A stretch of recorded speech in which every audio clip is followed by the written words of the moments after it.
DeadVerse, my strays, where strays thrive and zombies die.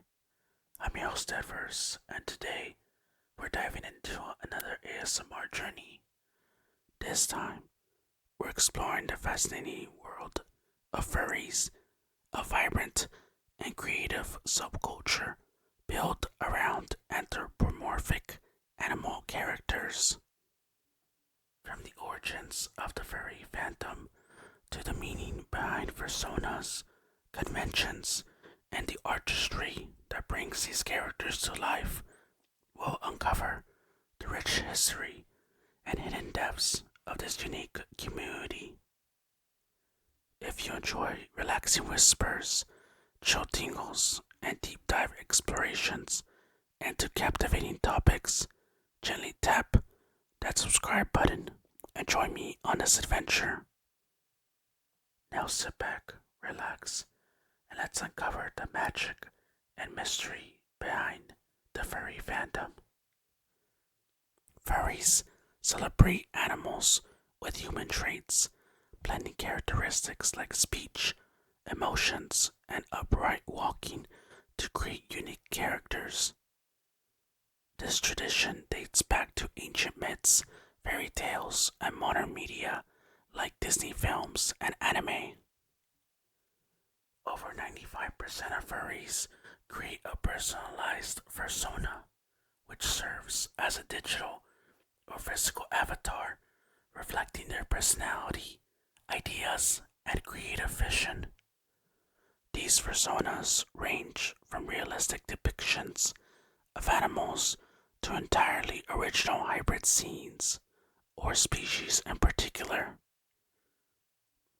The furry fandom began in the late 1970s and early 1980s as an offshoot of sci-fi and fantasy conventions, where fans of anthropomorphic art and stories gathered. Over time, it developed into a distinct subculture with its own dedicated conventions and online communities. While fursuits are one of the most recognizable aspects of the fandom, the community thrives on diverse creative expression, including artwork, writing, animation, and role-playing. Many furries never wear costumes, but contribute through other artistic mediums. I know some friends that are huge furry fans, and I've seen them in certain costumes and they look pretty good, honestly. Only about 15 to 25% of furries own a full fursuit due to the high cost and craftsmanship involved. Many opt for simpler costume elements like tails, ears, or partial suits, allowing for greater flexibility and comfort. Custom fursuits can range from $500 for a simple design to over $10,000 for highly detailed, fully articulated pieces with animatronics or LED effects. Each suit is handcrafted, making it a personalized and unique piece of wearable art. It's kind of like a Halloween costume, but instead of it being like spooky scary, it's more of like an entertainment, fun, and unique style. And I mean, they use realistic parts and a lot of like creative elements, so I mean, it makes sense for it to be a little bit pricey. Events like AnthroCon, Midwest Fur Fest, and Eurofurence attract thousands of attendees each year, making them some of the largest fan conventions in the world. These gatherings offer panels, dance competitions, fursuits parades, and networking opportunities. Large furry conventions contribute millions of dollars to local economies by filling hotels, restaurants, and event venues with attendees. Some cities, like in Pittsburgh, Pennsylvania, have embraced the annual furry convention as a major tourism boost. Many furry conventions organize charity drives, raising tens of thousands of dollars for animal shelters, wildlife conservation efforts, and other philanthropic causes. The community's generosity is one of its defining traits. Though initially centered in the US and Europe, furry communities now exist in multiple countries such as Japan, Brazil, Russia, Australia, and many others. Each region brings its own cultural influences, expanding the artistic styles and themes seen in furry media. Websites like Fur Affinity, Ink Bunny, and Weasel serve as creative hubs where members share art, collaborate on projects, and commission artists. And these projects are shown mainly on platforms like Twitter and Discord, which creates more interaction with the furry fandom. I've seen some of those arts on Twitter, or X as they call it now, and it's pretty nice how detailed and captivating they are. The furry fandom encourages artistic freedom, leading to a wealth of digital illustrations, traditional paintings, animations, and music. Many independent furry artists make a living through commissions and merchandise sales. Research teams like Fur Science study the fandom's psychology, social structure, and creative impact, helping to dispel misconceptions. Studies show that furries often experience higher levels of creative fulfillment and self-expression than non-furries. I mean, it is a form of art, so I can see why. And I mean, honestly, it's pretty nice, like people being furries, because it's something different and unique to them. Mainstream media often misrepresents furries, focusing on extreme cases rather than the majority who participate for artistic and social reasons. In reality, the fandom is built on creativity, inclusivity, and a strong sense of community. I mean, that goes for a lot of communities. They like to focus on the bad stuff when it's like the majority of communities out there have great things to show for them. I mean, the Call of Duty Zombies community, the furry community, the Call of Duty in general. It's like they offer so many great things. The furry fandom is known for welcoming people of all backgrounds, regardless of gender, race, or sexuality. Many members find it to be a safe space where they can explore their identities without fear of judgment. So what it's trying to say is that they're inclusive, which personally I like because it goes to show that anyone is welcomed. Many furries use their personas to express aspects of themselves that many do struggle to convey in daily life. This can be especially beneficial for individuals who are shy, neurodivergent, or part of the LGBTQ community. The fandom challenges societal norms by embracing fantasy, fluid identity, and non-traditional self-expression. This open-minded culture encourages members to defy expectations and embrace their true selves. Online and in-person roleplay allows furries to step into their personas' personalities, testing different social dynamics and behaviors. Many furries take a hands-on approach to their passions, learning how to create costumes, draw digital art, and even program interactive furry-themed games. Conventions and online tutorials teach furries how to sew, sculpt, and animate their characters, allowing beginners to develop professional level skills. The furry fandom grew from niche fanzines into an expansive multimedia movement with influences from anime, gaming, and Hollywood films. Many furries work in the entertainment, animation, and gaming industries, using their skills to create well-known characters and media projects.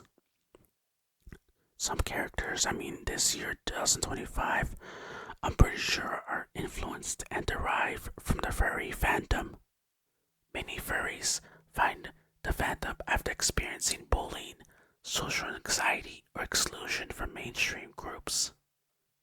The fandom has developed its own playful language, including terms like yiff, boop, and possum. Some furries identify as Therians or other kin, believing they have a deep spiritual or psychological connection to animals. Personas often represent aspects of the creator's personalities, from traits they admire to skills they wish to develop. Our persona isn't always static. Many furries update the characters over time to reflect their changing interests, experiences, and personal growth. Many furries create hybrid species, combining traits from multiple animals to design unique personas. For example, I've seen some where they combine like wolves and dragons together, or like fox and cats, which honestly I like because it creates some sort of like originality and personalization.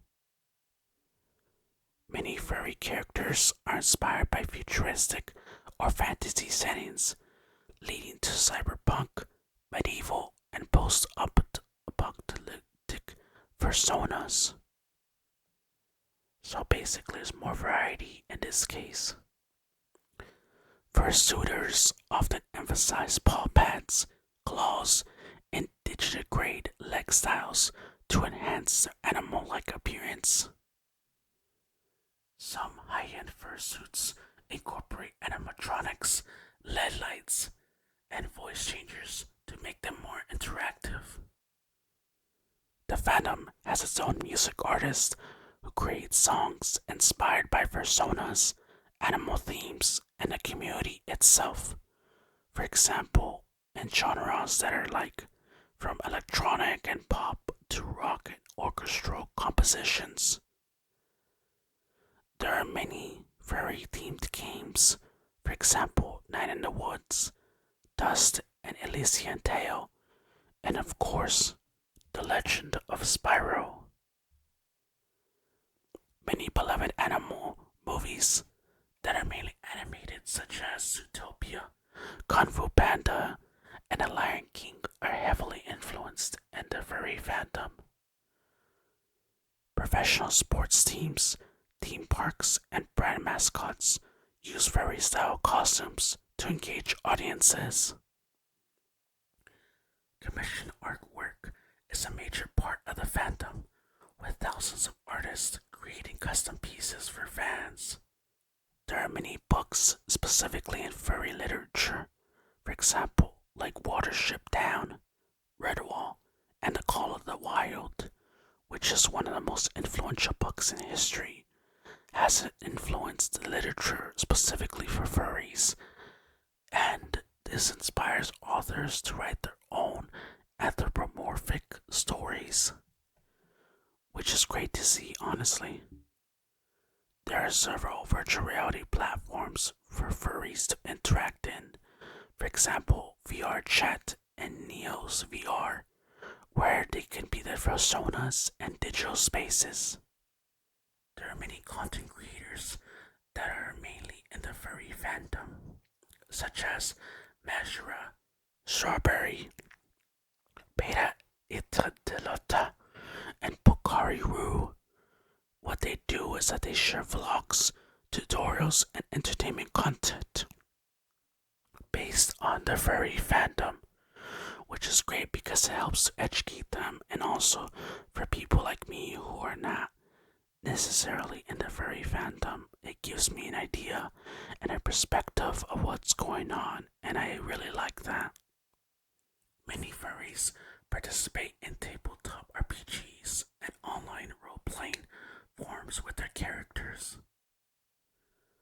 Webcomics like House Pets, Furthia High, and Two Kinds showcase the storytelling potential of anthropomorphic characters. So there are also comics based on them. I love comics. Maybe I'll read them. Many video games, shows, and movies contain furry references or jokes acknowledging the fandom's existence. Some furries blend their passion with cosplay, dressing as favorite anthropomorphic characters from anime, games, and comics. A lot of times you see this in like anime events or like furry events. You'll see some of them in their furry onesies. The furry fandom has contributed to the evolution of digital and traditional art, inspiring new styles and techniques. Competitive dancing and fursuits is a highlight of major conventions, showcasing impressive choreography and endurance. These performances are usually energetic, entertaining, and push the limits of costume movement. Now, when it comes to the podcasts that are furry related, I'll mention some like Furcast and Notcast, which discuss furry culture, interviews with artists, and community topics, which is great. I mean, there's music, there's performances, and now their podcast. So much for these furries. I love it. Many furry conventions hold auctions where artwork, collectibles, and fursuits parts are sold to raise money for animal welfare and other causes. Some furries enjoy exploring myths and cryptids such as werewolves, kitsune, and shapeshifters. Events sometimes feature custom cocktails and mocktails with names like Fox's Fire, Dragon Breath, or Wolf's Howl. Research shows that personas often serve as a form of identity exploration and self-acceptance, which is great. I'm glad that, people are coming to terms with themselves and exploring something that they're interested in. Some furries create characters based on their astrological signs, choosing animals that represent their personality traits. For example, a Leo might have a lion persona, whereas a Pisces could be a fish or aquatic creature. Custom furry-themed clothing like hoodies with ears, paw gloves, and patterned leggings allow fans to express their love for anthropomorphic characters without a full fursuit. Some furries research real animal behaviors to make the characters more authentic, study movements, vocalizations, and social structures. Many furries remain in the fandom for decades, proving that the community is more than just a phase. It's a lifelong passion. And those are all of the ASMR furry facts and epic secrets. I hope you enjoyed this video, my strays. If you enjoy relaxing whispers, chill tingles, and deep dive explorations into other captivating topics, gently tap that subscribe button and join me in our next adventure, where strays thrive and zombies die. Have a good one.